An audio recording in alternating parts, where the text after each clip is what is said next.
The breakfast to which Mr. and Mrs. Smith sit down may have been arranged with a view to the provision of a sufficient number of calories.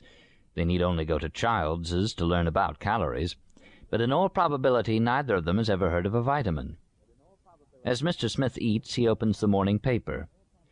It is almost certainly not a tabloid, no matter how rudimentary Mr. Smith's journalistic tastes may be. For although Mr. Hearst has already experimented with small-sized picture papers, the first conspicuously successful tabloid is yet to be born. Not until June 26, 1919, will the New York Daily News reach the newsstands, beginning a career that will bring its daily circulation in 1 year to nearly 250,000, in 5 years to over 4/5 and in 10 years to the amazing total of over 1,300,000.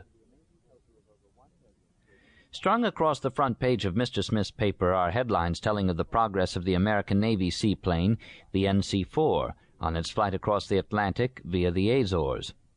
That flight is the most sensational news story of May 1919. Alcock and Brown have not yet crossed the ocean in a single hop. They will do it a few weeks hence, 8 long years ahead of Lindbergh. But there is other news, too. Of the peace conference at Paris, where the treaty is now in its later stages of preparation. Of the successful oversubscription of the Victory Loan.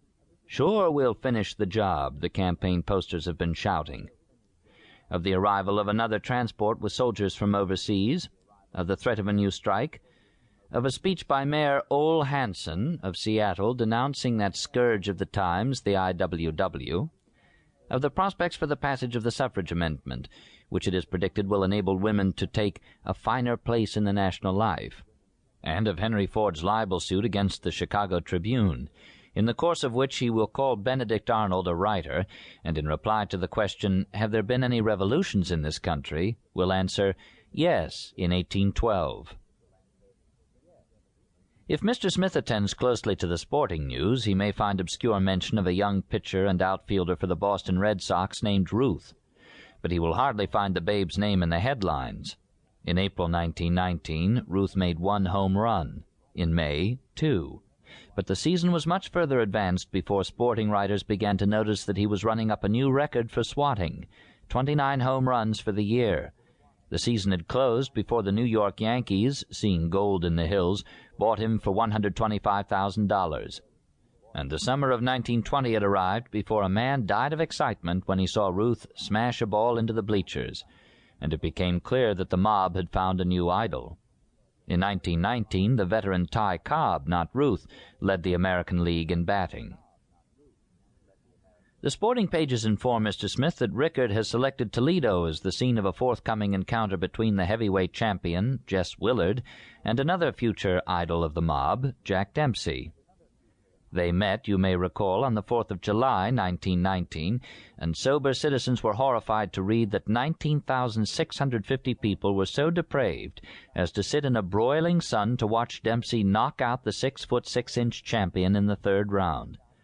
How would the sober citizens have felt if they had known that 8 years later a Dempsey-Tunney fight would bring in more than 5 times as much money in gate receipts as this Battle of Toledo? In the sporting pages there may be news of Bobby Jones, the 17-year-old Southern golf champion, or of William T. Tilden, Jr., who is winning tennis tournaments here and there, but neither of them is yet a national champion. And even if Jones were to win this year, he would hardly become a great popular hero, for although golf is gaining every day in popularity, it has not yet become an inevitable part of the weekly ritual of the American businessman. Mr. Smith very likely still scoffs at grown men who spend their time knocking a little white ball along the ground. It is quite certain that he has never heard of +4s, and if he should happen to play golf, he had better not show his knickerbockers in the city streets, or small boys will shout to him, "Hey, get some men's pants." Did I say that by May 1919 the war was a thing of the past? There are still reminders of it in Mr. Smith's paper.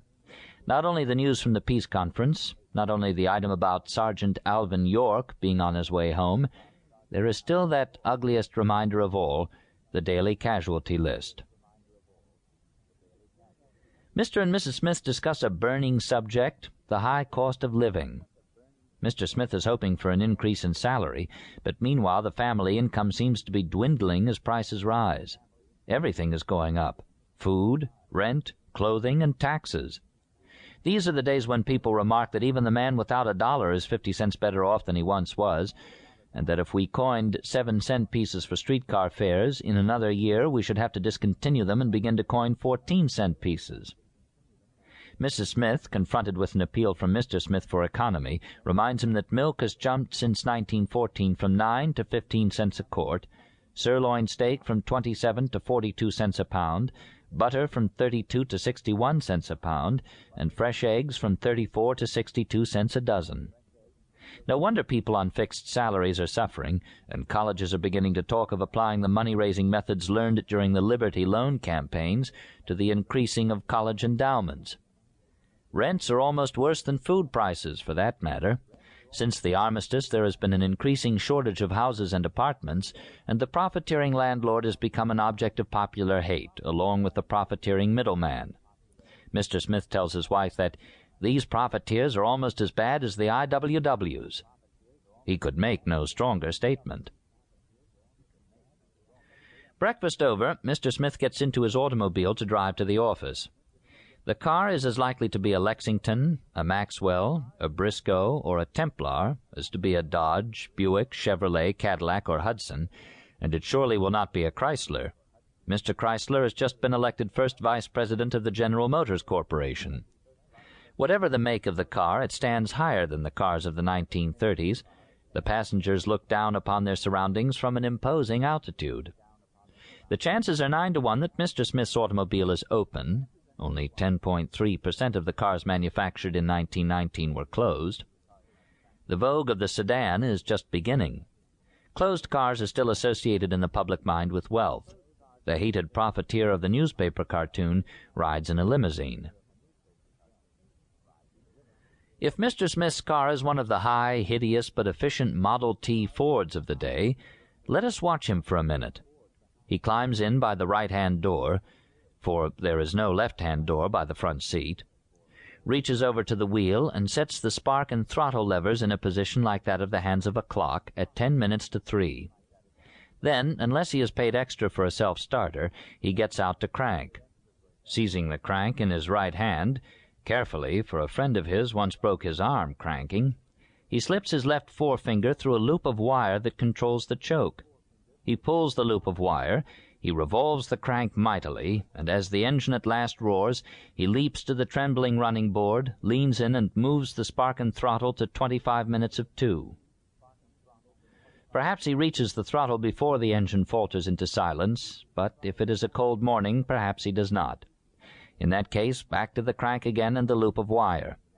Mr. Smith wishes Mrs. Smith would come out and sit in the driver's seat and pull that spark lever down before the engine has time to die. Finally, he is at the wheel with the engine roaring as it should. He releases the emergency handbrake, shoves his left foot against the low-speed pedal, and as the car sweeps loudly out into the street, he releases his left foot, lets the car into high gear, and is off. Now his only care is for that long hill down the street. Yesterday he burned his brake on it, and this morning he must remember to brake with the reverse pedal, or the low-speed pedal, or both, or all three in alternation. Jam your foot down on any of the 3 pedals, and you slow the car. Mr. Smith is on the open road, a good deal more open than it will be a decade hence. On his way to work he passes hardly a third as many cars as he will pass in 1929. There are less than 7 million passenger cars registered in the United States in 1919, as against over 23 million cars only 10 years later. He is unlikely to find many concrete roads in his vicinity, and the lack of them is reflected in the speed regulations. A few states like California and New York permit a rate of 30 miles an hour in 1919, but the average limit is 20, as against 35 or 40 in 1931. The Illinois rate of 1919 is characteristic of the day. It limits the driver to 15 miles in residential parts of the cities, 10 miles in built-up sections, and 6 miles on curves. The idea of making a 100-mile trip in 2.5 hours, as will constantly be done in the 1930s by drivers who consider themselves conservative, would seem to Mr. Smith perilous, and with the roads of 1919 to drive on, he would be right. In the course of his day at the office, Mr. Smith discusses business conditions.